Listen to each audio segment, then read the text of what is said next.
गंगा मैया जगन्नाथ की जय, भक्ति जय, तुलसी महारानी की जय, श्री राधा पाठशाला की वरदान सिखाई की जय, राधा श्याम सुंदर सिखाई की जय, श्री कृष्ण बलराम की जय, श्री गोपिका की जय, राधा नाम की जय, कृष्ण भगवान की जय, श्री प्रभुपाद की जय।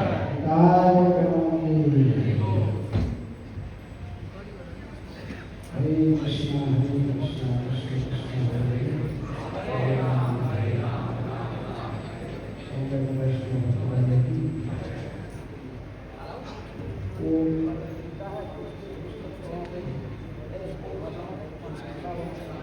गीता गीता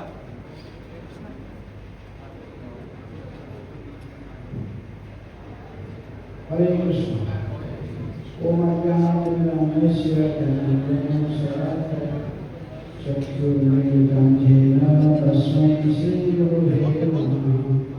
श्रीचैतन्यमनोभीष्टं स्थापितं येन भूतले स्वयं रूपः वन्देऽहं श्रीगुरो श्रीयुतापदकमलं श्रीगुरुं वैष्णवांश्च श्रीगुरुं साग्रजातं सहगणरघुनाथारितं सहितं साद्वैतं सावधूतं परिजनसहितं कृष्ण चैतन्यदेवं श्रीराधाकृष्णपादान् सहगणललिता श्रीविशाखान्वितंश्च हे कृष्ण करुणा सिन्धु दीनबन्धो जगत्पते गोपेश गोपिकान्त राधाकान्त नमोऽस्तुते तप्तकाञ्चन गौराङ्गी राधे वृन्दावनेश्वरी वृषभानुसुते देवी प्रणमामि हरिप्रिये वंशाकल्पतरुभ्यश्च कृपासिन्धुभ्यः पतितानां पावनेभ्यो वैष्णवेभ्यो नमो नमः। नमो विष्णुपादाय कृष्णाय कृष्णाय भूतले श्रीमते भक्तिवेदान्त स्वामिनिधि नामिने। नमस्ते सरस्वती देवी गौरवाणी प्रचारिणे शून्यवादी पाश्चात्यदेशकारिणे श्री कृष्ण चैतन्य प्रभु नित्यानंद श्री अद्वैत शिवाचार्य गौर भक्तवृंद। हरे कृष्णा कृष्णा कृष्णा हरे हरे हरे राम राम राम हरे हरे। हरे कृष्णा कृष्णा कृष्णा हरे हरे हरे राम राम राम हरे हरे।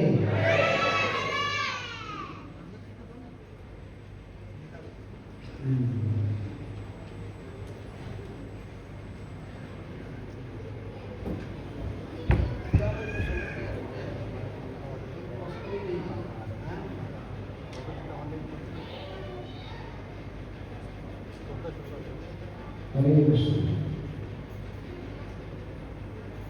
पंचम अध्याय की लास्ट श्लोक।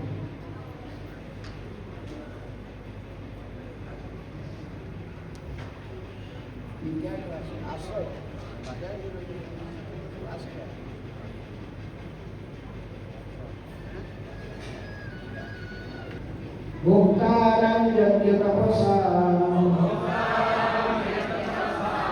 सर्वलोकमहेश्वरं श्रुता सर्वभूतानां ज्ञात्वा मां शान्तिरिच्छति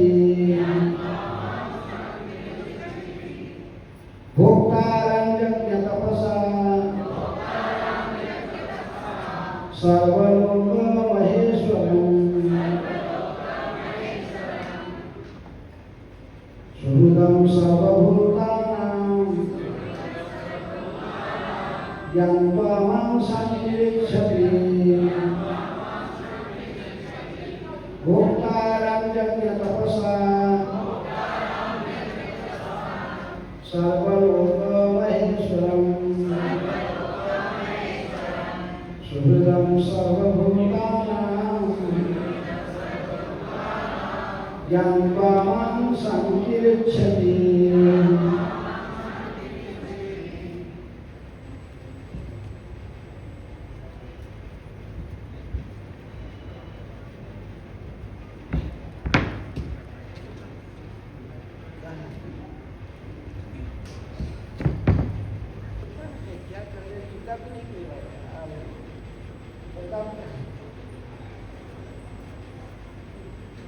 शब्दार्थ भोक्तारं भोगने वाला भोक्ता यज्ञ यज्ञ तपसा तपस्या सर्वलोक संपूर्ण लोकों तथा उनके देवताओं महाईश्वरम परमेश्वर सुहृदम उपकारी सर्व समस्त भूतानां जीवों का ज्ञानवा इस प्रकार जानकर माम मुझ कृष्ण शांति भौतिक यातना से मुक्ति विच्छति प्राप्त करता है। अनुवाद तथा तात्पर्य कृष्ण कृपा सिंह अवय चरणारविंद भक्ति वेदांत स्वामी श्रील प्रभुपाद जी के द्वारा। अनुवाद मुझे समस्त यज्ञ तथा तपस्याओं का परम भोक्ता समस्त लोकों तथा देवताओं का परमेश्वर एवं समस्त जीवों का उपकारी एवं हितैषी जानकर मेरे भावनामृत में पूर्ण पुरुष भौतिक दुखों से शांति लाभ करता है।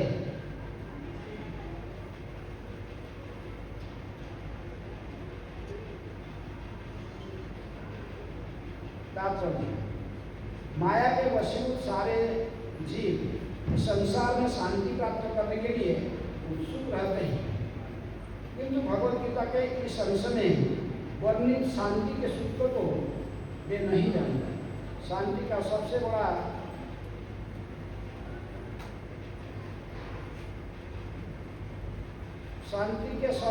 सूत्र यही है कि भगवान कृष्ण समस्त मानवीय कर्म के भोक्ता है। मनुष्य को चाहिए कि प्रत्येक वस्तु भगवान की दिव्य सेवा में अर्पित कर दे, क्योंकि वे ही समस्त लोगों तथा उनमें रहने वाले देवताओं के स्वामी हैं। उनसे बड़ा कोई नहीं है। वे बड़े से बड़े देवता शिव तथा ब्रह्मा से भी महान हैं।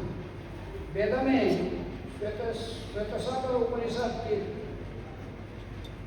6 अध्याय के 7वें श्लोक में भगवान को तमीश्वराणां परमं महेश्वरम कहा गया है। माया के वशीभूत होकर सारे जीव सर्वत्र अपना प्रभुत्व जताना चाहते हैं, लेकिन वास्तविकता तो यह है कि सर्वत्र भगवान की माया का प्रभुत्व है। भगवान प्रकृति का माया के स्वामी है और बद्धजीव प्रकृति के कठोर अनुशासन के अंतर्गत है। जब तक कोई इन मिथ्या को जब तक ये तथ्य को समझ नहीं लेता, तब तक संसार में व्यक्ति या समष्टि रूप से शांति प्राप्त कर पाना संभव नहीं है। कृष्ण भावनामृत का यही अर्थ है। भगवान कृष्ण परमेश्वर है तथा देवताओं सहित सारे जीव उनके आश्रित हैं। पूर्ण कृष्ण भावनामृत में रहकर ही पूर्ण शांति प्राप्त की जा सकती है। यह 5वां अध्याय पर कृष्ण भावनामृत की जैसे सामान्य कर्मयोग कहते हैं व्यवहारिक व्याख्या है। यहाँ पर इस प्रश्न का उत्तर दिया गया है कि कर्मयोग से मुक्ति किस तरह प्राप्त होती है। कृष्ण भावनामृत में कार्य करने का अर्थ है परमेश्वर के रूप में भगवान के पूर्ण ज्ञान के साथ कर्म करना। ऐसा कर्म दिव्य ज्ञान से भिन्न नहीं होता। प्रत्यक्ष कृष्ण भावनामृत भक्ति योग है और ज्ञान योग यह पथ है जिससे भक्ति योग प्राप्त किया जा सकता है। कृष्ण भावनामृत का अर्थ है परमेश्वर के साथ अपने संबंध का पूर्ण ज्ञान प्राप्त करके कर्म करना। और इस चेतना की पूर्णता का अर्थ है कृष्ण या श्री भगवान का पूर्ण ज्ञान। शुद्ध जीव भगवान के अंश रूप में ईश्वर का शाश्वत दास है। यह माया पर प्रभुत्व जताने की इच्छा से ही माया के संपर्क में आता है और यही उसके कष्ट का मूल कारण है। जब तक वह पदार्थ के संपर्क में रहता है कुछ भौतिक आवश्यकताओं के लिए कर्म करना पड़ता है, किंतु कृष्ण भावना में उसे पदार्थ की परिधि में स्थित होते हुए भी आध्यात्मिक जीवन में ले जाता है। क्योंकि भौतिक जगत में भक्ति का अभ्यास करने पर जीव का दिव्य स्वरूप पुनः प्रकट होता है। जो मनुष्य जितना ही प्रकट है वह उतना ही पदार्थ के बंधन से मुक्त रहता है। भगवान किसी का पक्षपात नहीं करते। योग तो कृष्ण भावना के लिए व्यक्तिगत व्यावहारिक कर्तव्य पालन पर निर्भर करता है, जिससे मनुष्य इंद्रियां पर नियंत्रण प्राप्त करने की इच्छा तथा क्रोध के प्रभाव को जीत लेता है। और जो कोई उपयुक्त कर्मेच्छा को वश में करके कृष्ण भावनामृत में जुड़ रहता है वह ब्रह्म निर्वाण या दिव्य अवस्था को प्राप्त करता है व प्राप्त होता है। कृष्ण भावनामृत में अष्टांग योग पद्धति व स्वयं में अभ्यास होता है, क्योंकि इससे अंतिम लक्ष्य की पूर्ति होती है। जम नियम आसन प्राणायाम प्रत्याहार धारणा ध्यान तथा समाधि के अभ्यास द्वारा धीरे धीरे प्रगति हो सकती है। किंतु भक्ति योग में तो ये प्रस्तावना के स्वरूप है, क्योंकि केवल इसी से मनुष्य को पूर्ण शांति प्राप्त हो सकती है। यही जीवन की परम सिद्धि है। इस प्रकार से भगवद गीता के भक्ति वेदांत पंचम अध्याय कर्म भक्ति वेदांत प्राप्त। हरे कृष्ण। इस संसार में आप सभी लोग शांति की खोज में हैं। कैसे सुख मिलेगा, कैसे शांति मिलेगा। कोई भी दुख चाहता है संसार में, कोई दुख चाहता नहीं है, लेकिन दुख अवश्य आता है। कोई अशांत नहीं रहना चाहता है, तो शांति में रहना चाहता है, लेकिन सदा शांति में रहना संभव नहीं है। क्योंकि जब तक मनुष्य कृष्ण भावना में तो नहीं अपनाता है तब तक वो शांति प्राप्त नहीं कर सकता। तो उपाय कहते हैं जस्मिन तुष्टे जगत तुष्ट। जिनको प्रसन्न करने से ही सारे जगत प्रसन्न हो जाता है, सभी को शांति तभी तो प्राप्त होता है। हम यदि कृष्ण को भक्ति नहीं करेंगे, शांति को प्राप्त करना असंभव नहीं है। क्योंकि आहार निद्रा भय वैथुन सामान्य एक पशुभी नराणाम धर्म तो एक अधिक विशेष धर्मेण हीना पशुभी समान। ये संसार में प्रत्येक प्राणी 84 लाख जोड़ी में जितने भी प्राणियां हैं सभी चारों चीज सभी लोग करते हैं। कुछ खाना शरीर को धारण करने के लिए आहार, फिर कुछ सोना, आहार निद्रा, फिर भय से बचने के लिए कुछ उपाय करना, असाथ मिथुन आघात। इसमें सारे लोग आज संसार में जितने भी प्राणी हैं सभी प्राणियों के पास में पशु पक्षी मनुष्य जो भी 84 लाख में जितने भी सभी के पास चारों नीति दिखाई देता है। आहार, खाना, सोना, भय से बचने के लिए कुछ उपाय करना और मैथुन। लेकिन आहार निद्रा भय मैथुन सामान्य तक पशु भी करना, ये चारों ही चार कर्म से ही अपना कार्यकलाप को नियंत्रित रखेगा तो फिर शास्त्र कहता वो क्या है? पशु है। पशु में मनुष्य में क्या अंतर है? पशु भी नारायण से स्वामी ये मनुष्य शरीर में रहते हुए भी ये पशु के समान नहीं बनने पाता, इसलिए इसको पशु ही कहा जा सकता है। पशु भी समान धर्म को एक अधिक विशेष है, धर्म नहीं ना पशु विशेष। एक विशेष क्या है मनुष्य के पास में? नहीं, इसके पास में भगवान ने हमको चिंतन करने के लिए शक्ति दिया है। अन्य पशु पक्षियों की पास में ये चिंतन करने की शक्ति, अच्छा बुरा विचार करने की शक्ति नहीं है, लेकिन मनुष्य को भगवान ने एक शक्ति दिया है, बच्चे चिंतन कर सकता है क्या करना चाहिए क्या नहीं करना चाहिए। इसलिए मनुष्य केवल धर्म अधर्म की विवेचना कर सकता है, कर्तव्य अकर्तव्य वो निर्णय ले सकता है। इसलिए मनुष्य शरीर को प्राप्त करके यदि भगवान की भक्ति नहीं करते हैं, महावैष्णव आचार्य बालगंगा कहते मनुष्य जन्म लिया राधा कृष्ण नाभरिया जानिया सुनिया विष खाई हरि हरि विफले जन्म गवाई। ये विफल है, मनुष्य से जीवन को बिता दिया लेकिन कभी हरिभजन नहीं किया। मनुष्य जीवन भगवान के भजन के लिए, पशु पशु पक्षी ये भगवान के भजन किए न किए ये इतने महत्वपूर्ण नहीं है। हम जानना चाहिए कि जमराज जो अपने दरबार खोल के बैठा है सौम्य मणिपुर जमराज की जो दरबार है, तो जब जमराज विचार केवल मनुष्यों की करता है, अन्य जो भी प्राप्त हुए पशु पक्षियों की विचार जमराज के दरबार में नहीं होता। किसकी विचार होता है? तो मनुष्य शरीर प्राप्त किया भगवान की भजन नहीं किया, भक्ति नहीं किया।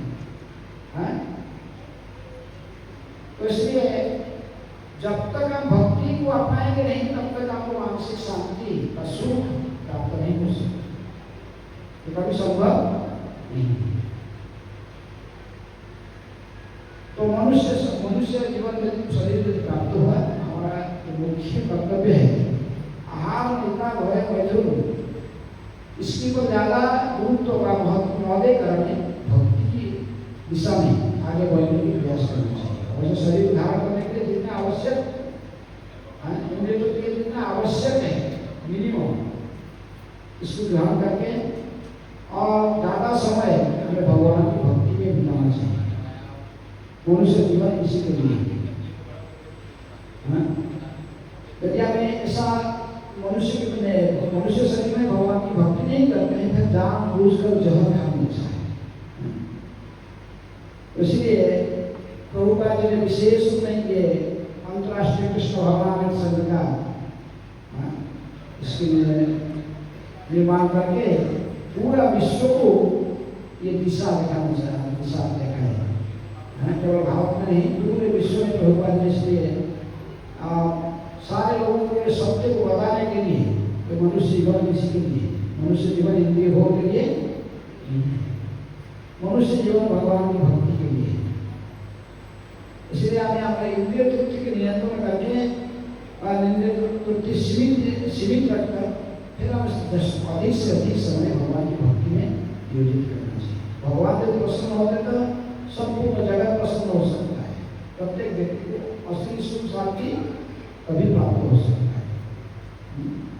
भगवान कहते सौम्य भोक्ता यज्ञ तपस्या, मैं ही समस्त यज्ञ तपस्या का एकमात्र भोक्ता हूँ और जितनी अशेषरी ब्रह्मांड इसके मैं ही सृष्टि स्थिति लय के कारण हूँ, सभी के मालिक मैं ही भोक्ता यज्ञ तपस्या सर्वलोक महेश्वर, और मैं ही प्रकृति में जितनी भी प्राणी है इनकी एकमात्र हिताकांक्षी मित्र मैं हूँ।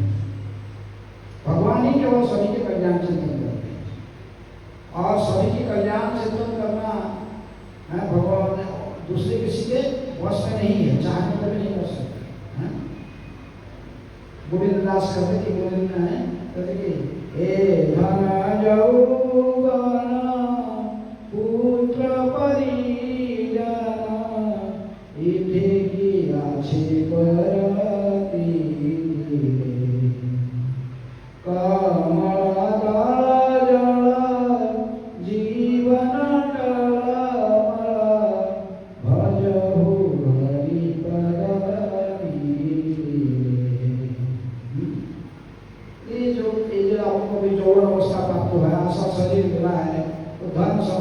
समापूर्ण प्रारब्ध काम आपको मिला है, ये धर्म यौवन पुत्र परिजन जो कुछ आपको मिला है, इसमें कौन सा भरोसा है?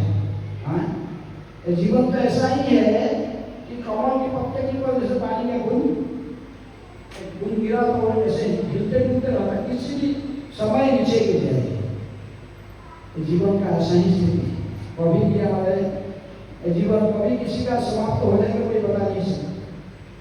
इसीलिए जब भी आपके चलते आप हवा फैलाते मनुष्य जीवन का प्रभुत्व में लक्ष्य है भगवान की भक्ति करना, तभी भक्ति का स्वभाव कर देना चाहिए। और इस कलयुग में विशेष रूप में भक्ति का अर्थ क्या है? भक्ति का क्या अर्थ है? भक्ति का अर्थ आप समस्त इंद्रियों को इंद्रियों के स्वामी भगवान श्री कृष्ण की सेवा में लगाना है। सर्वोपाधि विनिर्मुक्त तत्प्रवर्तन ऋषि के न ऋषि के सेवनम भक्ति उच्चते। ऋषि का बना हमारा सारे इंद्रिय इंद्रियों के स्वामी भगवान श्री कृष्ण की सेवा में, ऋषि के भगवान श्री कृष्ण की सेवा में नियोजित करना, ये है भक्ति। तो प्रारंभ से हो सकता है कर्मजों को अपनाते हैं, निष्काम कर्मजों अपनाकर फिर आस्ते आस्ते विशुद्ध भक्ति स्तर पर अग्रसर हो सकते हैं। और समस्त इंद्रिय भगवान के आगे थे भक्ति का परिभाषा करते हुए कहते हैं अन्याभिलाषी का शून्य ज्ञान कर्मादि अनादितम अनुकूल्येन कृष्ण अनुशीलनम भक्ति उत्तम। पहले संपूर्ण इंद्रियों के इंद्रियों से भगवान की सेवा में लगाना हमारा कर्तव्य है, लेकिन हमारे मन में अन्य अन्य अभिलाषा भी नहीं होना चाहिए। हाँ, क्योंकि ये भौतिक संसार में कभी भी हमारी इच्छा की पूर्ति यदि हम करना चाहेंगे, इच्छाओं की पूर्ति कभी नहीं हो सकता है। हाँ, इच्छा भौतिक इच्छा आगे आगे बढ़ते जाता है, एक इच्छा पूर्ति होते ही फिर दूसरी इच्छा उसके स्थान पर आ जाता है। हाँ, क्योंकि अभी हमें यदि कोई पलट में चल के जाता है मार्ग पर, देखा कि कोई साइकिल से जाता तो जल्दी जा रहा है तो सोचते कि मेरे पास साइकिल हो जाएगी आज से, साइकिल मिल जाता तो फिर सोचता मेरे पास क्या होना चाहिए, बाइक हो जाना चाहिए। बाइक हो जाता तो फिर वो आज 4 व्हीलर के लिए चिंता करता है, कार हो जाए, फिर कार में हो जाता फिर हमारा अच्छा बगल के कार नहीं है। ये सब जितनी भौतिक इच्छा आते रहते हैं, एक ही बात है हमारा दिमाग ह्यूमन वांट्स अनलिमिटेड, हमारा इच्छाएं होती है मनुष्य का अनलिमिटेड है, इसका पूर्ति कभी नहीं हो सकता। लेकिन हमें यदि इच्छाओं को पूर्ति करने के लिए उसी का पीछे पड़ेंगे, क्योंकि भक्ति खाली कर्मों से हुए कर्मों का कर्मी लोग इंद्रिय तृप्ति चाहेंगे और ज्ञानी जन निर्विशेष मुक्ति चाहेंगे, लेकिन ये दोनों भक्ति का बाधक है। इसलिए कहते हैं ज्ञान कर्म उभय, ये दोनों नहीं होना चाहिए। अन्य अनव्यक्त शून्यम ज्ञान कर्मादि अनामितम अनुकूल भाव से प्रेम पूर्वक प्रीति पूर्वक भगवान की सेवा जीवन को नियोजित करना चाहिए। अनुकूल्येन कृष्ण अनुशीलनम, ये है उत्तम भक्ति। तो इसलिए प्रभुपाद आपको समझाते केवल एकमात्र भक्ति के माध्यम से ही भगवान प्राप्त हो रहे हैं। किसी अन्य उपाय से भगवान को प्राप्त करने के लिए जो प्रयास करता है, ये भक्ति के सहयोग के बिना ये संभव नहीं। भक्ति के साथ कोई कर्म करता है कि ये भगवान के लिए नाम से मुझे कर्म कर रहा है, भगवान के लिए कर्म करना चाहिए। इसलिए 9 अध्याय में निष्काम कर्मयों के बारे में भगवान कहते हैं 26 नंबर श्लोक में यद कवसी जदास्मासी जज्जुहसी कदासी जब तपस्वेसी कौन्तेय तत्कुरुष्व मदर्पणम। भगवान कहते कि अर्जुन, जब तुम जो कुछ करते हो, तुम्हारे कर्तव्य सोचकर जो कर्म करते हो, जदास्मासी जो कुछ तुम खाते हो, जब कवसी जदास्मासी जज्जुहसी, जो कुछ तुम उपहार के रूप में देते हो, जो तुम दान के रूप में भी देते हो, जब जब तपस्या भी करते हो, ये सब मेरे पसंद का नहीं है। कर्म करने की तुमका अधिकार है, फल में आशा मत, फल का अधिकार भी तुम नहीं। तो इसलिए ये है जिसका आप कर्म जो हम खाना बना नहीं है, लेकिन जब खाते हैं तो उस भगवान को अर्पण करके प्रसाद बना के खाना चाहिए। कर्म करते हैं हम, करना जरूरी है, लेकिन कर्म किसके लिए करना चाहिए? हाँ, कर्म करना चाहिए कि भगवान की प्रसन्न के लिए। भगवान कैसे प्रसन्न होते हैं? जब भी हम सब कुछ उनके चरण में समर्पित करते हैं, शरणागत हो जाते हैं। हाँ, वही कर्म करते हैं, लेकिन उसका अपना इंद्रिय मेरा मैं मेरा लगाकर जो स्वयं को प्रभु समझ कर कर्म करते हैं, कर्म नहीं हो जाता। लेकिन जब आप इसी को संपूर्ण रूप में भगवान के चरण में समर्पित करते हैं, कर्मफल करते हैं। हाँ, जैसे एक घर में रह रहे हैं, घर के मालिक स्वयं को न समझकर घर के मालिक किसको स्वयं समझोगे? घर का मालिक कौन है? साधारण स्तर में हम सोचते हैं हम मालिक, हमने घर बनाया, ये सारा सब कुछ मैं मेरा लगा देते, घर मेरा है, मेरा पत्नी मेरा है, बच्चे मेरा है, सब कुछ संपत्ति जो कुछ है मैं इसको मेरा है। लेकिन ये मेरा भावना से मुक्त होकर हम सब ये तेरा सब भगवान के ऊपर छोड़ देते। उस समय में कोई कुछ नहीं लेकर नहीं जाएगा, कुछ लेके नहीं गया, लेके नहीं जाएगा। हाँ, सब कुछ छोड़ के जाना पड़ेगा एक दिन, तो फिर झूठे क्यों अभिमान रखना है? हाँ, जानना चाहिए सब कुछ इस आभाष्य की तरफ सर्व सब कुछ ईश्वर का है। जगत्या जगत्याम जगत तेन त्यक्तेन विदिता मां विधत्स्य सिद्धं। ये सारे वस्तु जो कुछ हम देखते हैं सब कुछ ईश्वर का है, भगवान का है। और पूर्व की प्रारब्ध के आधार पर जिसको जितना भगवान ने दिया है उसकी भाग के रूप में निर्णय करके इसमें संतोष रहना चाहिए। ये जानते किसी वस्तु दूसरे का है उसके प्रति वो भी नहीं करना चाहिए, लेकिन अपना असली कर्तव्य को समझना चाहिए। मनुष्य जन्म लिया, राधा कृष्ण भजन करना चाहिए। ये राधा कृष्ण भजन नहीं करता है, वो जानबूझकर जन्म करता है। तो इसलिए हमें कर्म का भवन करके जो कुछ तुम करते हो, जो कुछ खाते हो, जो कुछ उपहार के रूप में देते हो, जो दान में देते हो, जो तपस्या करते हो, सब मेरे लिए करो। हाँ, कर्म करो, घर को तुम अपना मत समझो। कृष्ण का संसार करो छाड़ी अनाचार। किसका संसार है? कृष्ण का संसार। जैसे भक्ति ठाकुर समझते थे, वह जो घर बार परिवार सब कुछ कृष्ण का साथ को जोड़ के रखते हैं। मानस देह गेह जोगी छुमोर अर्पिरुतो आपदे नंद किशोर। मानस देह गेह जोगी छुमोर अर्पिरुतो आपदे नंद किशोर। संपदे विपदे जीवने मरणे संपदे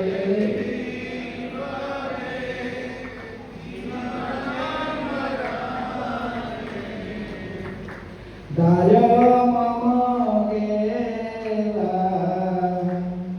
त्वपद बरणी। दाय मम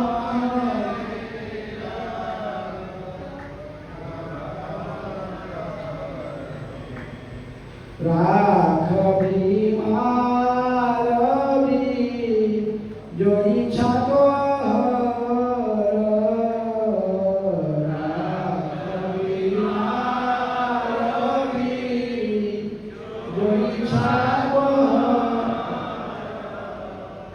नित्य दास प्रति तो अधिकार।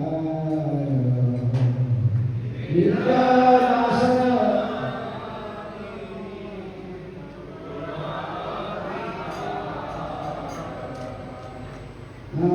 बहुत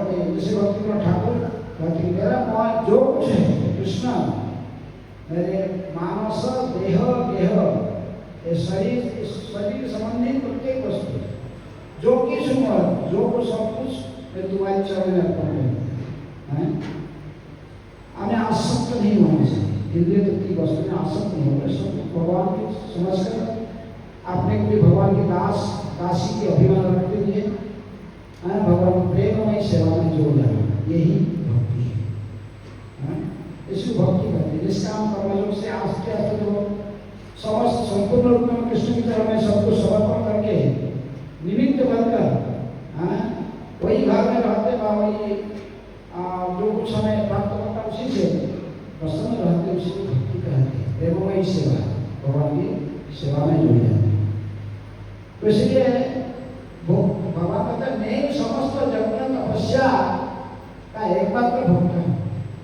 भोक्ता जगत तपस्या समस्त सृष्टि का मैं एकमात्र ही ईश्वर हूँ।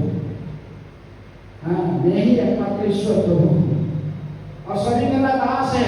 हमारे जो स्वरूप है, जीवेर स्वरूप है कृष्ण नित्य दास। सेवा करने का हमारा अधिकार है, सेवा देने के अधिकार नहीं। ये झूठा अभिमान को त्याग है। हम सभी केवल सेवा लेना चाहते हैं, सेवा करना तो नहीं चाहते, यही गलत है। हमारा स्वरूप जो है सेवा करना है। प्रभु तो कौन है? भगवान, भगवान ही प्रभु श्री कृष्ण है। हम उनकी सेवा करें, हम सभी की दासी। इसी अभिमान में रहकर हम यदि सब कुछ भगवान के चरण में निछावर करके उन्हीं को पसंद करने के लिए प्रयास करेंगे तभी हमारा मनुष्य जीवन सफल होगा। नहीं तो हमें मनुष्य जीवन को सफल बनाने के लिए दूसरे अन्य उपाय नहीं है। एकमात्र भक्ति, भगवान की सनातन होकर उन्हीं की सेवा में जो समर्पित रहना। संसार में कोई भी चीज हमारा नहीं होता है।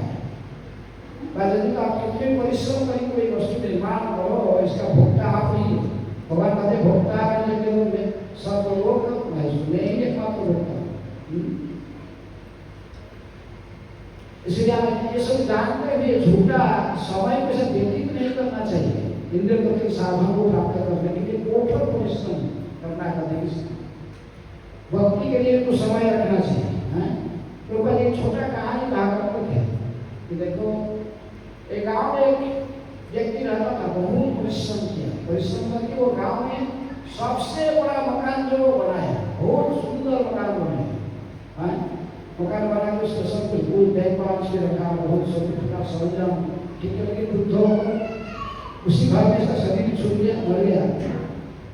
मर जाने के बाद उसको ऐसे ही फल मिला जब उसी गांव में एक मोची का घर में जन्म लिया। लेकिन भगवान ने इसको ऐसा ही कृपा की है तो उसको पूर्व जन्म सारे याद रहा। मोची का घर में जन्म लेकर जो थोड़ा योग हो गया तो क्या कहता तो उनका मोची का काम है जूता में कटा फेंकना, कोई छाया में रोड साइड में कटा फेंकता था। लेकिन इसको पूरा याद रहता था ये घर का जो सबसे अच्छा मकान है, ये गांव में जो सबसे अच्छा मकान है, मकान पिछले जन्म में मैंने ही बनाया था, मेरा ही मकान है। लेकिन अभी तो मैं ऐसे मुझी घर में जन्म लिया हूँ। लेकिन उस कभी बहुत दुखी, बहुत अफसोसता था जो मेरा पिछले जन्म का बेटा है अभी इस घर के मालिक बनकर बैठा है। धन तो सारा मैंने ही कमाया था, सब कुछ बनाया था, देखभाल सब कुछ ठीक से रखा।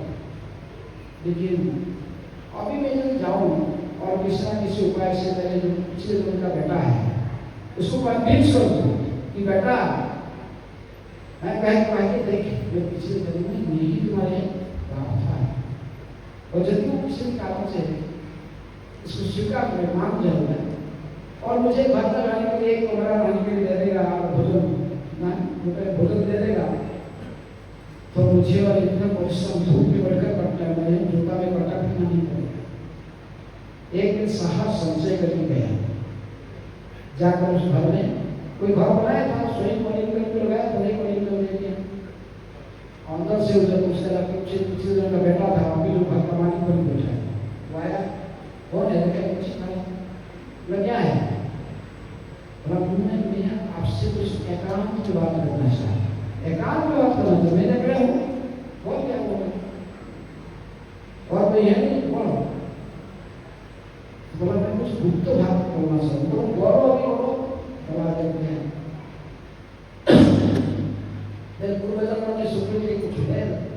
मुझे पूर्वजन्म पूरा याद आ रहा है। ये जो घर में तो लोग बैठा है तीनों सब, ये घर में पूरा पिछले जन्मों में स्वयं बहुत परिश्रम करके घर का निर्माण किया था। और तू भी मेरे पिछले जन्म का बेटा था। इतना कहते ही वो अपने लोगों को है नाटी बनना नहीं जाता, ये बड़ा बाप बनने आया है इधर वो लाठी प्राण की भैसे वहां से भागता। संसार में सब लोग सुख के साथी होते हैं, दुख का नहीं। इसी का अनुभव श्री प्रभुपाद जी को संख्या अपने जीवन में भी हुआ है। प्रभुपाद जी ने जब एक बार प्रभुपाद का बिजनेस बहुत अच्छा चलता था, बहुत बड़े अच्छे आयुर्वेदिक मेडिसिन का फार्मेसी था बिजनेस करते। एक आयुर्वेदिक मेडिसिन का फैक्ट्री भी बनाए थे लखनऊ में प्रभुपाद जी ने। उसमें बिजनेस बहुत अच्छा चलता था, प्रभुपाद के पास लाखों रुपया था। लेकिन आस्ते आस्ते प्रभुपाद जी ने का बिजनेस फेलियर हो गया। अपने परिवार को चलाने के लिए भी सामर्थ्य नहीं रहा।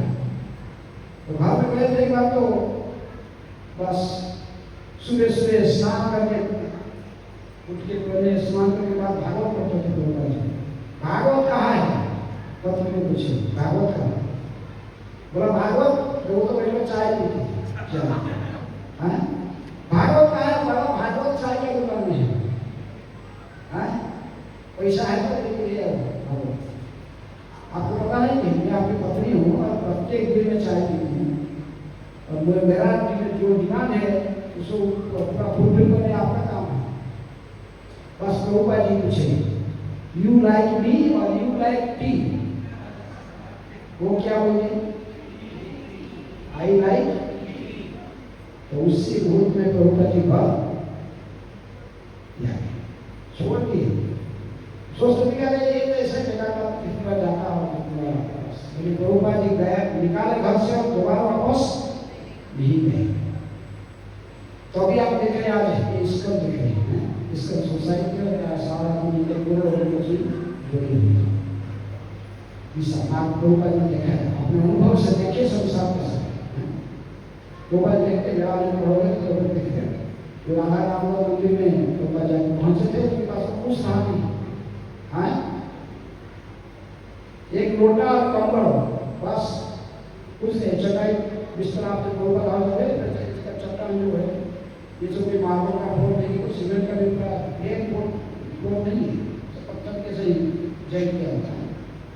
उसी में प्रभुपाद ने चटाई डाल के सो जाते थे। कंबल था, कंबल के सिर के नीचे रखते थे तकिया जैसे। गर्मी का टाइम और ठंडी का टाइम कोई कंबल को नहीं। प्रभुपाद का कोई बाथरूम लेटरिन ये सब कुछ नहीं था, जंगल में जाते थे। वहाँ जाके सुबह सुबह उठते कर्म कंप्लीट करके जमुना में स्नान करके एक लोटे पानी लेकर आ जाते थे। अभी आप लोग देख रहे हैं अटैच बाथरूम नहीं है तो क्या पहले नहीं जाना तो अटैच बाथरूम है कि नहीं? अब कितने सारे सुविधा हैं। प्रभुपाद जी का देखोगे कि जीवन के साथ गीता प्रारंभ में जो इसको कैसे वो खड़ा किया है। मैं प्रारंभ से भविष्य के लिए कितनी संघर्ष की है। तो भक्ति ऐसा आसान भक्ति में, इसलिए भक्ति करने के लिए आपको कुछ कष्ट उठाना पड़ता है। इतना आसान नहीं है सब कुछ सीधा सीधा सब आसान में हो जाए। नहीं, कुछ परीक्षा भगवान ने दी। प्रभुपाद जी से प्रारंभ से भगवान सब कुछ छीन लिया, सब कुछ दे दिया, कोई संपत्ति नहीं है। लेकिन जो देना प्रारंभ किया था वो प्रभुपाद जी का सोच से भी नहीं है।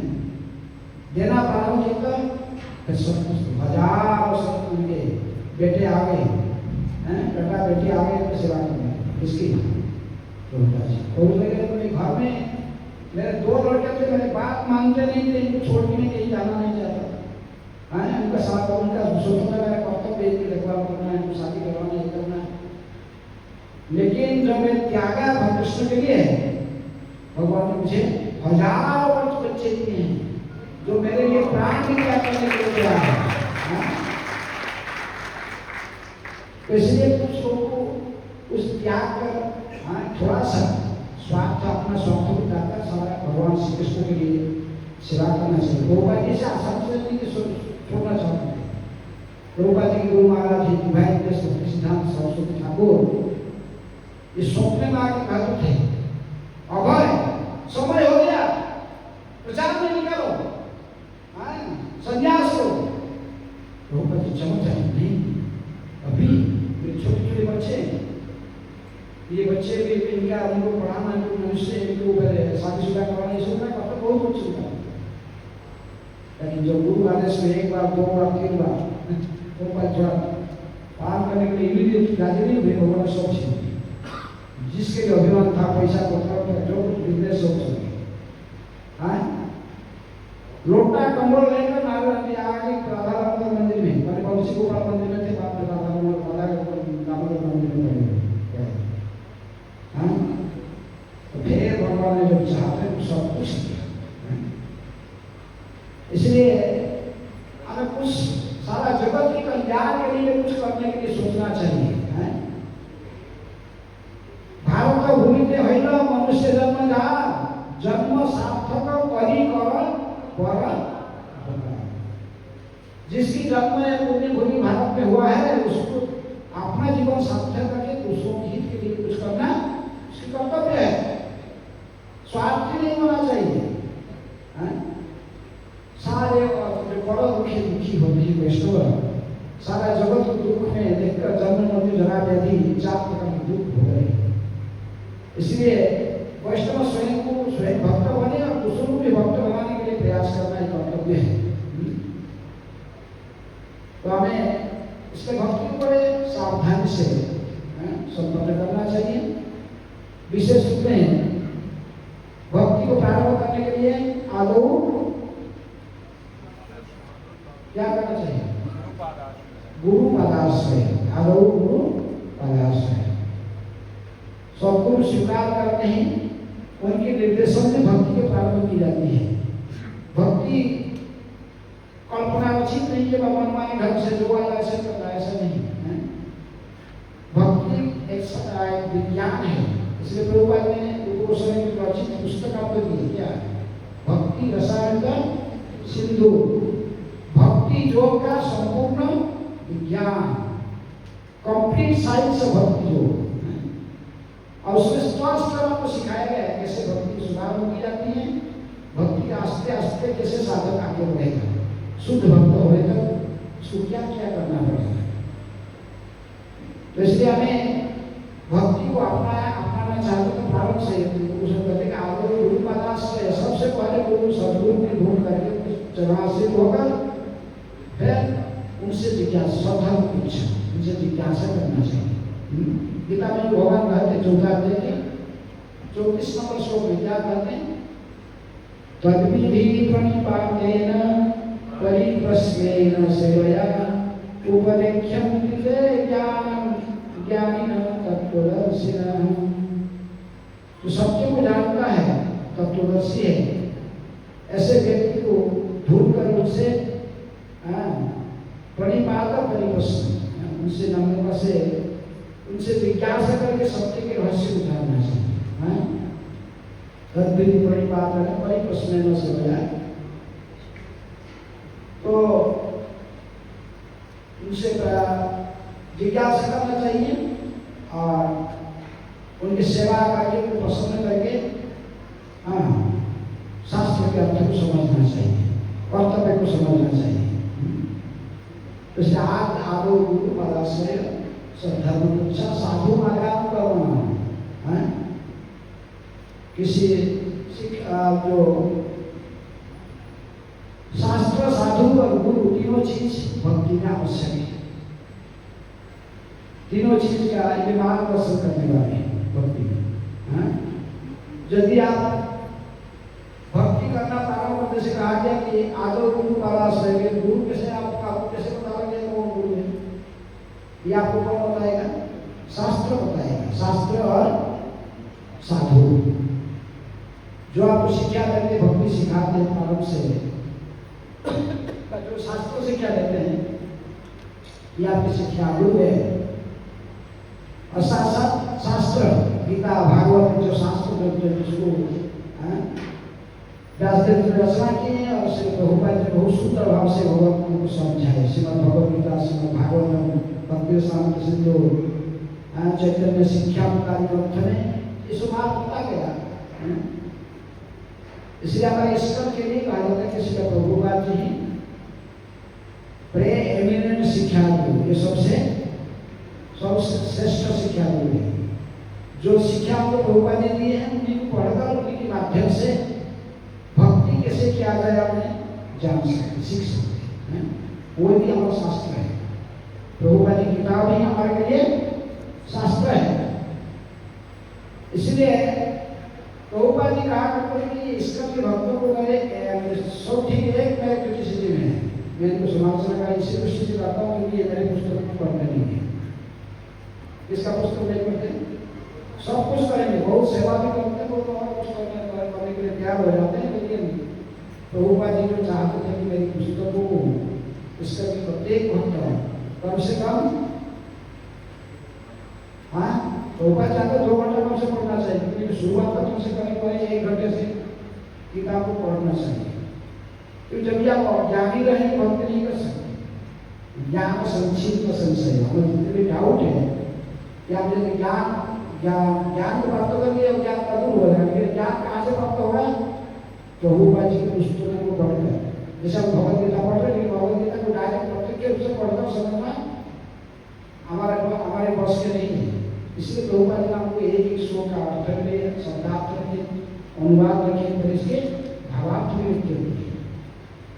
ध्यान पूर्वक यदि आप प्रभुपाद जी की पुस्तकों को प्रत्येक दिन अध्ययन करेंगे, पढ़ेंगे, तभी आप इसके भावार्थ को समझेंगे, तभी आप भक्ति में आगे बढ़ेंगे, उसको फॉलो करेंगे। इसलिए गुरु पादाश्रय है, गुरु पादाश्रय करें, गुरु का आदेश को पालन करना जरूरी है। इसलिए हमें प्रभुपाद की पुस्तकों को नियमित पढ़ने से मैं अज्ञानी नहीं रहेंगे। भक्ति कैसे करना आपको पता चलेगा। फिर हम उसी निर्देशन के आधार पर यदि आगे बढ़ेंगे, फिर भक्ति सुचारू रूप में संपन्न हो सकता है। तो इसलिए हमें इसी भाव से सबके में भगवान जी कहते हैं कि जैसे कभी सारा जगत का मैं एकमात्र शुभाकांक्षी नित्य हूँ, सुहृदम सर्वभूतानां ज्ञानकामं सत्यं। जब तक हम इसको एक तथ्य से समझेंगे नहीं, प्रभु तो हमारे एकमात्र हिताकांक्षी शुभाकांक्षी कौन है? भगवान श्री कृष्ण। और उसी मार्ग की दिशा आपको कौन समझाएगा? नहीं क्या ये सदगुरु के माध्यम से, साधु शास्त्र गुरु की मार्गदर्शन में यदि हम आगे बढ़ने के लिए प्रयास नहीं करेंगे, सफलता हासिल नहीं करेंगे। जैसे सुहृदम सर्वं, इसमें सबको जानता नहीं, इसी के नहीं करने का भगवान श्री कृष्ण की भक्ति नहीं करने के कारण सारे समस्या हमारे सामने उपस्थित होता है। इसलिए भक्ति यदि कोई भगवान की भक्ति करता है, फिर जब भगवान पसंद होते हैं तो फिर कहते जैसे कुछ जगत तुष्ट, भगवान पसंद सारा जगत पसंद नहीं। तो हमें केवल मनुष्य जन्म मनुष्य जन्म लिया, राधा कृष्ण का भजिया जानिया सोनिया सखाई, जान बुझकर जान नहीं करना चाहिए। बैलेंस रखना चाहिए मैटेरियल लाइफ और स्पिरिचुअल लाइफ, आध्यात्मिक जीवन और भौतिक जीवन में बैलेंस रहना चाहिए। बाह्य रूप से हम जानते हैं हम कुछ कर्तव्य हम निभाते संसार में, लेकिन इस कर्तव्य को निभाने के साथ साथ हमारे असली कर्तव्य क्या उसको जानना चाहिए। ये सब खेलेंगे, ये संसार सब कुछ खेलेंगे, शरीर क्या नाशवान है। संसार में कोई जो शरीर को स्वीकार किया उसको त्यागना पड़ेगा एक दिन शरीर को त्यागना पड़ेगा। जो कुछ भी मेरा काटी काटी किया ये सबको त्याग कर जाना पड़ेगा। जातस्य ही ध्रुव मृत्यु, वर्ण के ध्रुव शब्द निश्चित है। तो इसको जानते हुए हम ज्यादा आसक्त नहीं हो। यदि हमारा कर्तव्य भी संसार में कुछ है तो उसको निभाते रहेंगे, लेकिन साथ साथ भगवान की भक्ति में कैसे आगे बढ़ेंगे उसके लिए भी प्रयास करना चाहिए। जानना चाहिए भगवान क्या है। गीता में अंतिम निर्देश भगवान क्या करते हैं? सर्वधर्म परित्यज्य मां एकं शरणं व्रज, अहं त्वं सर्व कामेभ्यो मुख्य ईश्वरी महासुच। इसलिए हमें अंदर में हमें निष्ठा रखना चाहिए भक्ति के प्रति, भगवान के प्रति क्या कर्तव्य करना चाहिए। अब बाहर कर्तव्य, बाहर में हमें जो कुछ कर्तव्य दिखाई पड़ता संसार में, उसको निभाते रहना चाहिए। बाहर उठने हमारा कर्तव्य निभाना संसार के, लेकिन अंतःकरण में सदा भगवान के चरणारविंद में मति रखना चाहिए। इसी प्रकार श्रील प्रभुपाद जी की निर्देशन को हम ठीक ठीक से समझने के लिए पुस्तकों को भी प्रत्येक दिन पढ़ना चाहते, प्रभुपाद चाहते कि हमारे इसके के जो सदस्य होते हैं, इसके भक्त होते हैं, इनको प्रभुपाद की किताबों को पढ़ना जरूरी है। इतनी परिश्रम करके रात जागरण करते हुए प्रभुपाद जी पुस्तकों से रचना की। हमेशा हम इसका में सोचते Prabhupada books distribute my books, Prabhupada क्या कहे कहीं सब प्रभुपाद कहे distribute my books, distribute my books, distribute my books, if you want to please me distribute my books. ये प्रभुपाद जी से ये दूसरा शब्द जो कहे थे, हैं मेरे किताबों को डेली अध्ययन करो। प्रभुपाद ये नहीं कहे इसका जो हम तो मेरे एक ही समाज में आके ये मेरे किताब पढ़ते नहीं है, सोचते करो बांटने के लिए। और जब किताब को हम पढ़ेंगे नहीं तो असली रहस्य को हम जो भक्ति के रहस्य को नहीं समझ पाएंगे। हमारा कर्तव्य क्या, कर्तव्य क्या है, नहीं समझ नहीं पाएंगे। सदा ऐसा हताशा नहीं है, लेकिन फ्रस्ट्रेटेड है।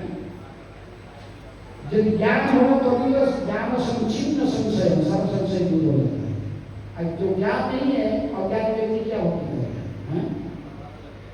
इसलिए प्रभुपाद जी की ये भी चाहते थे कि किताब को पढ़ो, तो किताब पढ़ोगे ना जैसे श्लोक पढ़ेंगे तो ये पूरे पढ़ोगे तो समझेगा ना भोक्ता जब में तपस्या सर्वलोक महेश्वर, समस्त सारे एकमात्र भोक्ता कौन है।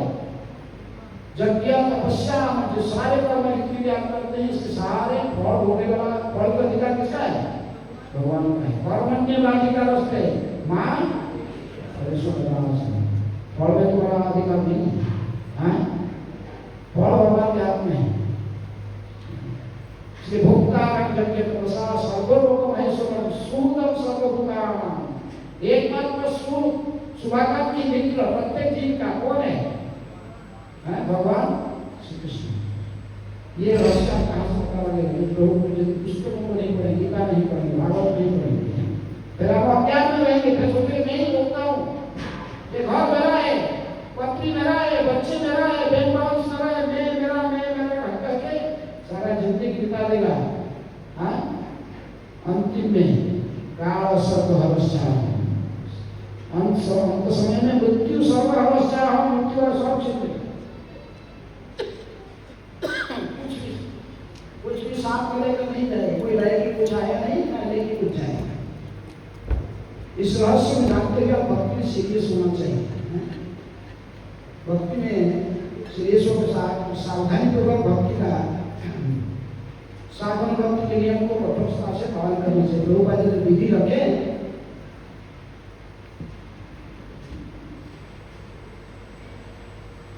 प्रभुपाद जी जो विधि रखे इसको कड़ाई से पालन करना चाहिए। प्रभुपाद जी चाहते थे कि इस तरह के प्रत्येक सदस्य को, प्रत्येक भक्त को प्रत्येक दिन मंगलारती आना चाहिए। जो पारमानंद मंदिर में रहते हैं, जो फुल टाइम भी होती है टेम्पल में रहते हैं, इनको प्रत्येक दिन मंगलारती आना है। माला पर प्रत्येक दिन कितने माला जपना है, 16 माला जपना है। प्रत्येक दिन भागवत कक्षा में बैठकर भागवत श्रवण करना है। इस नियम प्रभुपाद ने हमारे सामने देकर गए। तो यदि वो गृहस्थ आश्रम है तो प्रभुपाद जी भी चाहते कि मंदिर में नहीं, घर पे ही मंदिर बनाए, घर में भी कुछ भगवान की और चरित्र गौ लीला को रख सकते, जगन्नाथ को रख सकते, साधारण राधा कृष्ण वर्षित बड़े निष्ठा के साथ होती है। लेकिन गौ लीला जगन्नाथ इतने ऑफेंस नहीं होते। हमें घर में सब घर में रहकर भी घर का परिवेश मंदिर की परिवेश जैसे भक्ति में ठाकुर कहते थे, गृह दे दिन भजन देखी, गृह पे गोलक भाई। घर में सभी भक्त होना चाहिए, माता पिता बच्चों परिवार के सदस्य जो भक्त हैं। आगे भजन प्रत्येक दिन घर में भी सुबह शाम कीर्तन होता है, जो खाते तो सब भोग लगा के भगवान के पास में प्रसाद लगाकर खाते हैं। तो ये घर का परिवेश मंदिर का ही परिवेश है, हाँ? लेकिन जब फुल टाइम भी होती है मंदिर में रहते तो इनको मंदिर में सारे प्रोग्राम प्रभुपाद जी चाहते हैं और उसी को भागवत कक्षा कोई मिस नहीं करना चाहते। कहते भागवत का नियमित भागवत का समय, भक्तों की सेवा, ग्रंथ भागवत और भक्ति भागवत दोनों की सेवा होना चाहिए। तो इस प्रकार ये सारे नियम को आगे रखकर पंच महासागर के बारे में गोस्वामी कहते हैं भक्ति रसामृत सिंधु में, मथुरावास, श्री विग्रह का अर्चना, नाम संकीर्तन, भक्तों की सेवा और भागवत का श्रवण, सारे को सामने देखकर प्रभुपाद ने इस तरह के सारे ग्रंथों को बनाया है। जो मथुरा किसको कहते हैं, जहाँ भगवान ने जन्म लिया। हमें जहाँ मंदिर बनाते हैं या घर में अच्छा विग्रह रखते हैं, जहाँ पर अच्छा विग्रह के रूप में भगवान रहते हैं, उसी को भी अच्छा मूर्ति व अच्छा विग्रह के रूप में भगवान वहाँ पर आविर्भाव हुए। इसलिए परिवेश भी मथुरा के ही है। चाहे मंदिर में अच्छा विग्रह के रूप में भगवान स्वयं उपस्थित है, कोई घर में भी अपने भगवान को रखा है अच्छा विग्रह। तो जहाँ भगवान स्वयं बैठे तो वही मथुरा है, हाँ? श्री विग्रह की अर्चना, नाम संकीर्तन, भक्त भागवत श्रवण, भक्तों की सेवा, ये सारे हमारे प्रभुपाद जी सारे चिंतन करके विधि समझिए। केवल यदि प्रभुपाद के दिया हुआ मार्ग को हम ठीक से समझेंगे तो भक्ति में आगे बढ़ सकते हैं। लेकिन प्रभुपाद कहते हैं कि सारे को सदा के लिए प्रचार करने में समर्थ होंगे तो इनको नियमित स्मरण रखना पड़ेगा। मेरे किताब को पढ़ना चाहिए प्रत्येक दिन नियमित। माया बहुत शक्तिशाली है। मम माया दुरंतया, भगवान कहते हैं कहीं भी ऐसा ममई मम माया दुरंतया, इसको अतिक्रमण करने का किसी की शक्ति नहीं है। भगवान कहते हैं लेकिन यदि कोई मेरी भक्ति करता है तो आसान से माया के प्रभाव से स्वयं मुक्त कर सकता है। कहीं भी ऐसा ममई मम माया दुरंतया माम एवं ये प्रपद्यन्ते माया में काम, माया के प्रभाव से मुक्त हो सकता है। इसलिए प्रत्येक दिन प्रभुपाद जी चाहते हैं कि किताबों को अध्ययन करें। इसका जितनी उनकी भक्त है वे किताब पुस्तकों को पढ़ाई करें, अध्ययन करें, तभी हमें प्रकृत शास्त्र का अर्थ को ठीक से समझ सकते हैं। तो इसी प्रकार उनको समझ में आया कि भगवान ही एकमात्र हमारे हिताकांक्षी शुभाकांक्षी। भगवान कोई झूठ कोई बोलते नहीं था। भगवान कहते कि भोक्तापन जगत का सर्वलोक महेश्वर सुहृदम सर्वभूतानां, सबके एकमात्र सुख मित्र मैं हूँ। इसी को जो ठीक से समझ लेता है ज्ञान पावा शांति रुच्छति, इसी को समझ लेने से असली सुख और शांति प्राप्त हो सकता है। हरे कृष्णा कृष्णा कृष्णा हरे हरे, हरे राम राम राम हरे हरे, हरे कृष्णा कृष्णा कृष्णा हरे हरे, हरे राम राम राम हरे हरे, हरे कृष्णा कृष्णा कृष्णा हरे हरे, हरे राम राम राम हरे हरे, हरे कृष्णा कृष्णा कृष्णा हरे हरे, हरे राम राम राम हरे हरे, हरे कृष्णा कृष्णा कृष्णा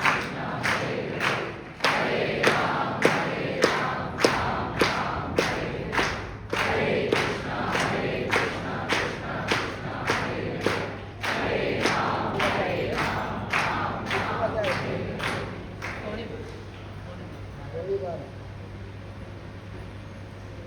हरे हरे कृष्ण।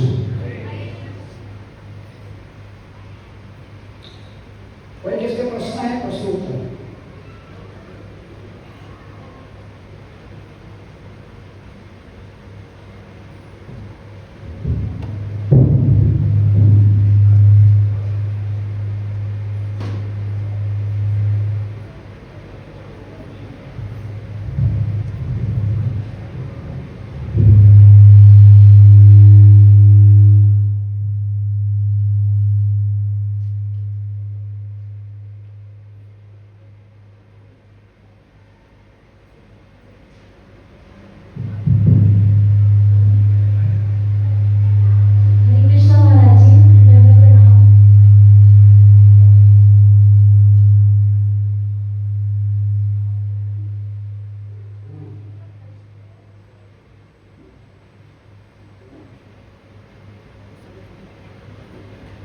हरे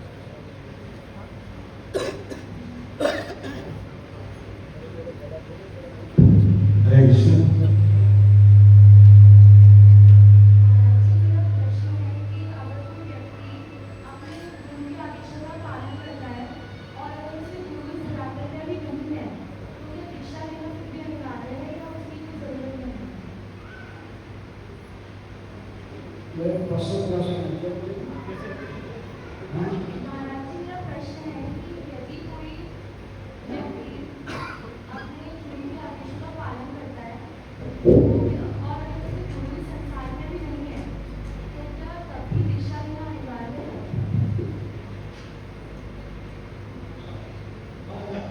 माता जी का प्रश्न है कि अगर कोई दीक्षा लेना चाहता है लेकिन वो दीक्षा गुरु अभी संसार में प्रकट नहीं है तो फिर भी दीक्षा लेना जरूरी है क्या? प्रकट नहीं है, मैंने बहुत प्रकट नहीं है। प्रकट हो गए। दीक्षा को अप्रकट हो गया, उनसे दीक्षा लेना चाहता हूँ। अभी वो अभी मैंने ऑलरेडी रिस्पेक्ट किया था कि मैं दीक्षा उनसे लूँगा, लेकिन वो अभी अंतर्ध्यान हो चुकी है। रामानुजाचार्य हैं, सोचे थे कि मेरा दीक्षा को मैं किससे दीक्षा लेना चाहता हूँ, जमुनाचार्य से। लेकिन जमुनाचार्य गणित हो गए, रामानुजाचार्य उनसे दीक्षा नहीं हो पाए।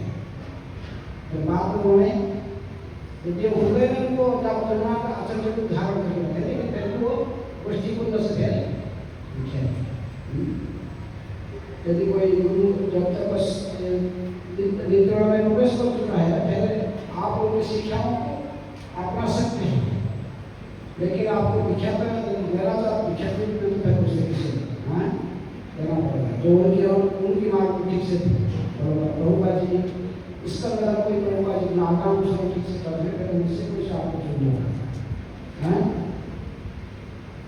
अंतरित ऐसे नहीं हो, इस तरह यही होता है, इस पर परंपरा कोई किसी परंपरा में कामानी परंपरा से नहीं है। श्री संप्रदाय और ब्रह्म संप्रदाय की मां से परंपरा चली आया है। हृदय में उनको चाहे गुरु बाबा ने हृदय में बैठा रखे और उनकी शिक्षा को पालन करें, लेकिन उनकी जो परंपरा से किसी न किसी शिक्षा को उनको स्वीकार करना जरूरी है। और प्रश्न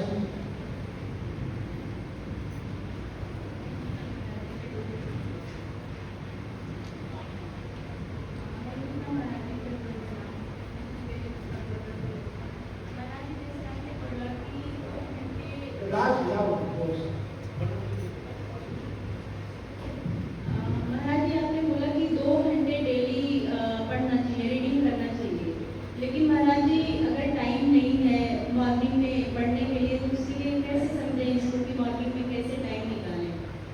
तो वैसे कहा कि भगवान जी चाहते थे 2 घंटे, लेकिन कम से कम शुरुआत तक होना चाहिए, जितना संभव इससे स्टार्टिंग करके आसपास में पढ़ने के लिए बढ़ाने के लिए प्रयास करना चाहिए। जितनी संभव पढ़ना लेकिन चाहिए। यदि आपको पढ़ना आता है, यदि आपको लिखना नहीं आता है, पढ़ना नहीं आता है तो बात पड़ेगा, उसको रीडिंग करना नहीं आता है क्या करें। लेकिन आपको यदि पढ़ाई करना आता है तो फिर पढ़ना चाहिए हैं। यदि आप प्रचार करना चाहते हैं तो आपको पढ़ना जरूरी है। तो प्रभुपा जी कहते हैं प्रचार ही सार, टीचिंग इज द एसेंस। तो इसलिए आपने सत्य को कुछ प्रचार भी करना चाहिए। प्रचार करने के लिए आपको ग्रंथ को पढ़ना जरूरी है। क्या प्रचार करना, सामने कुछ विज्ञान नहीं है तो क्या करना, इसलिए पढ़ना चलते हैं। ऐसे तो पढ़े हुए हैं, हरे नाम हरे नाम हरे नाम एवं गुरु नास्ते नास्ते नास्ते ही खाली एक और तो लोग समझे, फिर इनको समझाना पड़ेगा तो लोग आएंगे। क्योंकि शास्त्र में कहा गया है बड़ो दोष निधे राजन अस्ति ही एक महान गुण कीर्तनाद कृष्ण से संभव है। इसलिए ज्ञान के मन को शास्त्र करना चाहिए। जो प्रचार करेंगे तो इसको शास्त्र के साथ समर्थन, शास्त्र का भी समर्थन होना चाहिए। इसके शास्त्र पढ़ना जरूरी है। टीचिंग के लिए शास्त्र जरूरी है। जो अनपढ़ है, कुछ नहीं जानता है, पढ़ नहीं सकता, तो वो बात तो भाई के ऊपर करके स्वयं को उदाहरण समझा है, उसमें कोई डाउट नहीं है। लेजी नहीं होना चाहिए। हमारे पास अगर सामर्थ्य है, उस प्रचार के कर सकते हैं, हम कुछ पढ़ सकते हैं, फिर दूसरों को समझा सकते हैं, हमें प्रचार जानबूझकर ठगना नहीं चाहिए। हैं? भारत भूमिते ने जो जारे लिखो तारे कह जारे लिखो तारे कह कृष्ण उपदेश, ये जो इतने हम आदेश को आप कैसे पालन करोगे?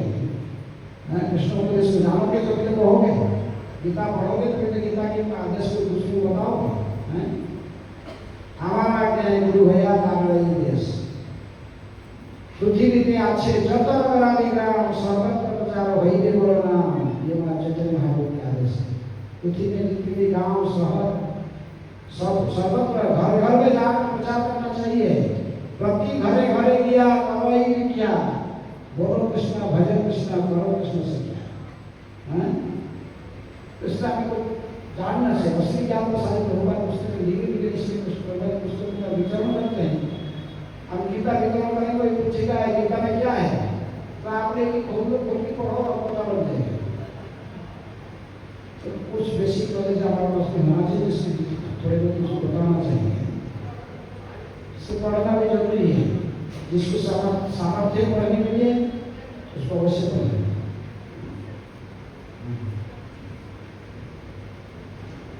हरे कृष्ण महाराज, आपने अभी बताया कि जैसे गृहस्थ में भी विक्रय रखा जा सकता है, वैसे गृहस्थ आश्रम में विक्रय कर सकते हैं और सेवा कर सकते हैं मंदिर की तरह, और हमने वही काम किया। और कहा कि मेरे मन में सवाल आया कि गृहस्थ भी सेवा कर सकते हैं लेकिन मंदिर जैसे स्टैंडर्ड फॉलो नहीं कर सकते, और वहाँ निगरानी रखने वाला भी कोई नहीं है गृहस्थ में, तो क्या ब्रह्मचारी आश्रम ज़्यादा श्रेष्ठ है या गृहस्थ श्रेष्ठ है? ये मेरे दिमाग में क्वेश्चन था। सभी आश्रम अपनी जगह पर श्रेष्ठ है।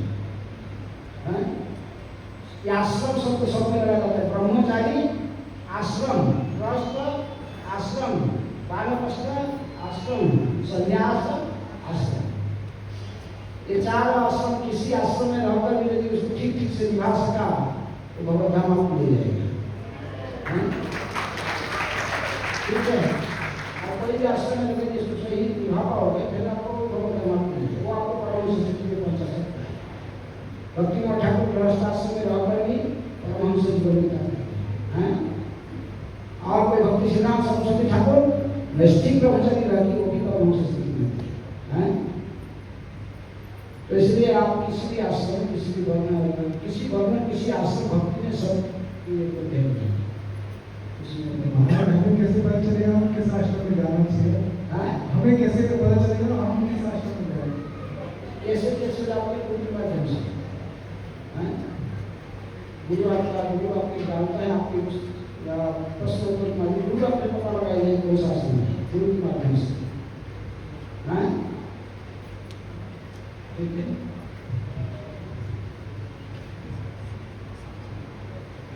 हरे कृष्णा प्रभु जी, मेरा प्रश्न है कि मुझे ज़्यादा पता नहीं है, मैं मतलब फर्स्ट टाइम आई हूँ। प्रश्न मेरा ये है कि कृष्ण जी की गीता के अनुसार कर्म की पूजा है, वो कर्म को प्रधान बताते हैं, और जैसे कि हम सभी गृहस्थ आश्रम में हैं और अगर जॉब में रहते हैं, बच्चों के साथ में इतना समय नहीं निकाल पाते कि भक्ति करें। हालांकि मन तो करता है भक्ति करने का, पर उतना समय नियम अपनाना इतना आसान नहीं होता। तो क्या सही है और क्या गलत है, मतलब किसको प्रधानता दें? कर्म को 2 घंटा समय, जैसे 24 घंटा से अपने 22 घंटे कष्ट में रहो, कष्ट भाग का जिनका में रहो, 2 घंटा भक्ति कीजिए। ठीक है, 24 घंटा से 2 घंटा भक्ति को कीजिए। 2 घंटा और से 16 बड़ा हो जाएगा, 2 घंटा में 16 बड़ा करता है।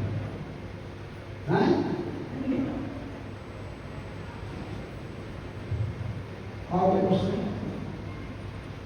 इस तरह से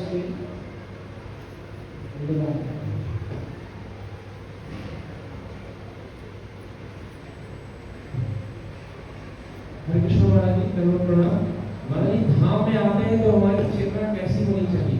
क्योंकि यहाँ पर भी आ रहे हैं तो ऐसे ही प्रसाद लगातार हो रहे हैं, और हम जो यहाँ पे सेवा या जो भी और करना, और 2 दिन का हमारा यहाँ पे ट्रिप है तो पूरा पैक है, तो हम यहाँ पे आए तो किस तरह की हमारी चेतना हो, ताकि जैसे हम हरे कृष्ण महामंत्र जपते हैं, 10 नाम अपराध करते हैं। नाम अपराध से नाम अपराध से बचना चाहिए। इस प्रकार धाम में आने से धाम अपराध से बचना चाहिए। धाम अपराध के साथ धाम में रहोगे तो कोई धाम पास का फल नहीं होता है, बल्कि आपको नुकसान होता है। हाँ? धाम अपराध रहोगे तो इसका धाम बस धाम अपराध कहा गया है। धाम में प्रवेश करना, जो प्रवेश करना चाहता है, धाम वास करना चाहता है, उसको उस गुरु की परमिशन होना चाहिए, सदगुरु से अधिकार आदेश से करना चाहिए। दूसरे है धाम वासियों को मायापुर धाम और वृंदावन धाम में भेद नहीं रखना चाहिए। ये दोनों गौर विलासपुरी और कृष्ण विलासपुरी ये दोनों समान है, राधा कृष्ण कहते हैं, इनमें अंतर नहीं देखना चाहिए। धाम वासियों को साधारण नहीं समझना चाहिए। धाम में रहने वाले व्यक्तियों से झगड़ा नहीं करना चाहिए, इनसे ज्यादा क्रोध नहीं होना चाहिए। हैं? इनसे दूर से प्रणाम करो, समझना पास सम्मान करो, ज्यादा क्रोध होकर उनसे ज्यादा बातचीत नहीं करो, फिर आप अपराध करोगे। हैं? धाम की महिमा शास्त्र में जो लिखा गया उसको काल्पनिक नहीं समझना। धाम में रहने वाले पशु पक्षी ये सब दिव्य होते हैं, इनको साधारण नहीं समझना चाहिए। वृंदावन के बंदर आपने चश्मा का लीला लगा, आजकल आपको पता भी नहीं चलेगा। आपको पॉकेट से ही मोबाइल निकल के नहीं चाहिए। आजकल आईफोन मोबाइल चोरी करके आश्चर्य में चोरी करेंगे, लेकिन एक सामान्य बहुत इंटेलिजेंट लोग हैं। प्रभुपाद कहा करते कि ये धाम की कुत्ता बंदर ये सब चीजों में सन्यासी को बेला नहीं किया, क्योंकि कुछ मिस्टेक किया है, कुछ अपराध किए हैं, इसलिए इस जन्म में पशु पक्षी के शरीर में है, एक लाइफ टाइम भोग रहे हैं। इसके बाद तो भगत हो जाएंगे, भगत हो जाने के लिए यहाँ पर जमराज का अधिकार नहीं है। ये जुराज को बजरंग के अंदर जमराज का जमदूत प्रवेश नहीं कर सकते। हाँ? इनका डायरेक्ट नियंत्रण किसके हाथ में है? कृष्ण के हाथ से। इसलिए इनको जो कुछ गलती करेंगे भगवान को दंडित करके थोड़ा दिन पहले तो फिर अपने गाँव में रहेंगे। इसका भी यहाँ रहकर उपाय करके डोंट टेक चांस, इसी जन्म में फिनिश करो तुम्हारा बिजनेस है। इसके अपराध से बचना है, इसकी निंदा चुगली करना, धाम में आकर बिजनेस मेंटालिटी नहीं है। तो दिल्ली से कोई सस्ता चीज किया तो वृंदावन में चुनना है, और वृंदावन से सस्ता चीज लेकर दिल्ली में चुनना है। ऐसे बिजनेस करने का मेंटालिटी नहीं है। धाम में रहकर धाम बिजनेस के लिए होता है। धाम किसके होता है? हाँ? सब छोड़ छाड़ के भगवान की सेवा में जो संपूर्ण लाइफ व्यतीत करना चाहिए। इसे गोस्वामी में आए थे त्यक्त्वा पूर्ण अशेष मंडल पति शरीर सदा तुच्छवत् भुक्त्वा दीन गणेशको करुणया गौरी नकंथा संतु बनी रूप सनातन गोविंदो श्री को ये राजा महात्मा सब संपत्ति के अधिकारी थे। बहुत बिहार ओडिशा के प्रधानमंत्री पद पर गोस्वामी गोस्वामी इतनी रघुनाथ दास को जैसे बड़े बड़े धनाढ़ राजा महाराज संपत्ति त्याग कर व्रत में आए भक्ति भोग इच्छा रखकर वृंदावन में नहीं आना है जब तक हमारे इंद्रिय की वासना नहीं भरा होता है। यहाँ पर यदि आप कुछ हरे कृष्ण एक बार रखोगे ये हजारों बार हरे कृष्ण करने का फल आपको देगा, लेकिन साथ साथ यहाँ यदि आप एक अपराध करोगे वो भी 1000 गुण बढ़ जाएगा। समझ रहे? ताली तो बजाते उस समय इससे चुप चुप हो गया, लेकिन यहाँ जो अपराध करोगे ये भी 1000 गुण बढ़ेगा, इसका ताली नहीं होगी चुप। इसलिए वृंदावन आए तो वृंदावन के गोस्वामी के स्थान है, तो वृंदावन गोस्वामी के स्थान। यहाँ पर कोई गोदास आकर रहे फिर पूरा अध्यात्म को नष्ट कर अपराध है। इसलिए सावधान, धाम अपराध से बचे रहना चाहिए। धाम में जाओ सेवा मनोभाव आगे चरण से भी भक्त सनिवास जन्म में है ये अभिलाष। जिसके मन में ये अभिलाषा है भक्तों की सेवा करना, भक्तों की संगति में रहकर भक्ति करना, ऐसे व्यक्ति का वृंदावन में रहकर भक्ति कर सकता है।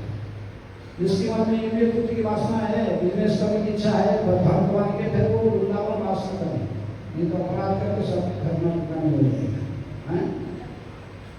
ठीक है, और कोई प्रश्न? किसी हरे कृष्ण महाराज जी का प्रणाम। महाराज मेरा प्रश्न ये है कि बाकी चीज जैसे कि हम प्रसाद पाते हैं उसमें आनंद बहुत ज़्यादा होता है।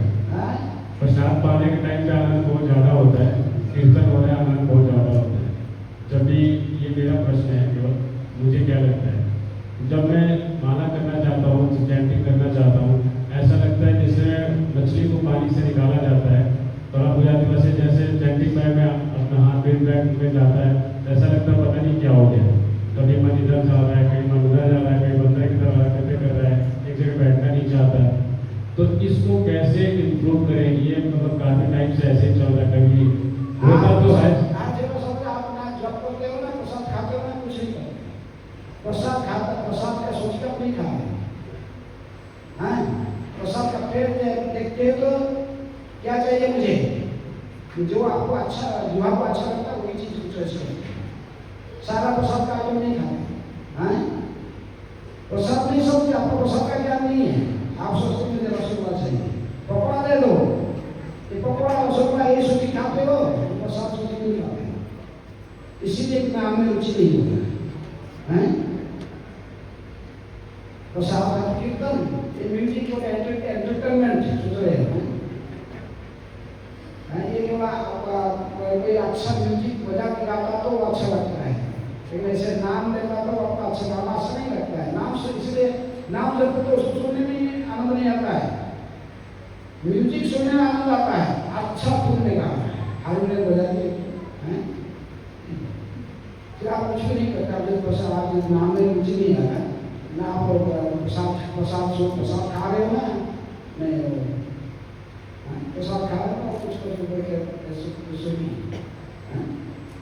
प्रसाद खाते तो भक्ति करेंगे तो प्रसाद कैसे बनता है वो जानिए। सब कुछ प्रसाद नहीं होता है, तो भक्तों के हाथ से कुकिंग होता है, भगवान को अर्पण की जाती है, फिर प्रसाद है भगवान का। जो कुछ दे देगा तो भगवान खा लेना है। भगवान को अर्पण भी होना चाहिए। प्रभुपाद जी कुकिंग करते थे, भगवान को अर्पण करते थे, भगवान खा तभी हिंदी लोग के चरणों की बनते हैं। सारे हिंदी लोग हैप्पी बन गए। वो जब क्या क्या खाते थे और भक्के खाते थे और मोइले सब करते थे, सब छोड़ दिए। प्रसाद भी बहुत बड़ा आइटम है, लेकिन खाली प्रसाद खाते हो तो आपका मन जरूर परिवर्तन हो जाएगा। हाँ, स्पिरिचुअलाइज फूड है। प्रसाद खाओगे तो प्रसाद खा रहे हो और नाम में रुचि नहीं हो रहा है, इसका मतलब क्या है? इससे कोई मतलब नहीं होता है। प्रसाद खाता तो जरूर इसको नाम में रुचि, नाम से मतलब रुचि है। इसलिए ना आप प्रसाद खाते हो ना आपको कैसे नाम में रुचि है। कीर्तन सुनते, कीर्तन है, म्यूजिक सुनते। इसका पहले सपना शुद्ध करें। कैसे शुद्ध होगा? प्रसाद खाने से। प्रसाद होना चाहिए, प्रसाद होना चाहिए, भक्तों के साथ भक्तों के द्वारा कुकिंग होना चाहिए, भगवान को अर्पण होना चाहिए शुद्ध चित्त में। फिर भगवान स्वीकार करते तब तक प्रसाद बनेगा। भगवान नहीं खाते तो दूर के धर्म का कुकिंग करके देता तो भगवान खाते थे, वो प्रसाद हो। सागर कहाँ में साग खाते हो? दूर वहाँ खाए तो वो प्रसाद है। भगवान स्वीकार करते, भगवान खाया फिर वो वहाँ प्रसाद। इसलिए चेतना को शुद्ध करने के लिए महाप्रसाद खाएंगे तो निश्चित महाप्रसाद खाने से चेतना शुद्ध होगा। यदि आप महाप्रसाद खाते हो और आप नाम में रुचि नहीं हो रहा है, इसका अर्थ क्या है? नाम में रुचि नहीं, इसलिए आप किसी में रुचि नहीं। खाना खा के टेस्ट के लिए खाते हैं, जीवा तृप्ति के लिए। हरि कीर्तन तो सुनते हैं लेकिन खाली म्यूजिक सुनने के लिए। ठीक है, और कोई प्रश्न किसी? हरे कृष्ण महाराज जी, दंडवत प्रणाम। महाराज जी, अभी आपने एक हादसे में बताया कि वृंदावन धाम में और ब्रज में जमराज जी या जमदूत प्रवेश नहीं कर सकते। तो मेरे प्रश्न आया कि हम कई बार देखते हैं कि जहाँ पे कुछ घटनाएं हो जाती है, जैसे अभी भी हमने देखा है कि जहाँ पे दुखद घटना हुई तो यमुना जी के कहीं तो भी धाम में भी भूत रहते हैं, धाम में भी भूत है, लेकिन वो धामवासी है, वो भूत भी रहते हैं कभी। हैं? हमें पट्टी का लगता है भक्त के पास, भक्त के ऊपर तो भूत तब करता था। भूत आदि भक्त बहुत अच्छे भक्त भूत है, बस लोग, लेकिन वो शिविर में रहता तो रात भर भूत आदि प्रभाव कैसे करता। ये बोलेगा नमस्ते मेरे सिंह है, वो भूत ही बोलता था नमस्ते मेरे सिंह है।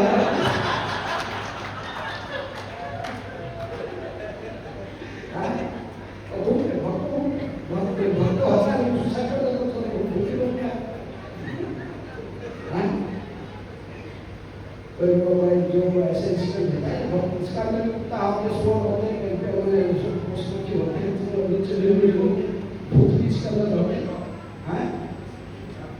तो ये इसके अंदर जो है ये उद्धार होंगे कि भगवान ने उद्धार किया। लेकिन यहाँ पे कुछ इंसिडेंट हो जाता तो फिर यही किसी का इसके अंदर भगवान ने ऐसे भी रखा है, यही सुसाइड पर यही भूत लेकिन यहाँ का भूत और बाहर का भूत में होता है। ठीक है,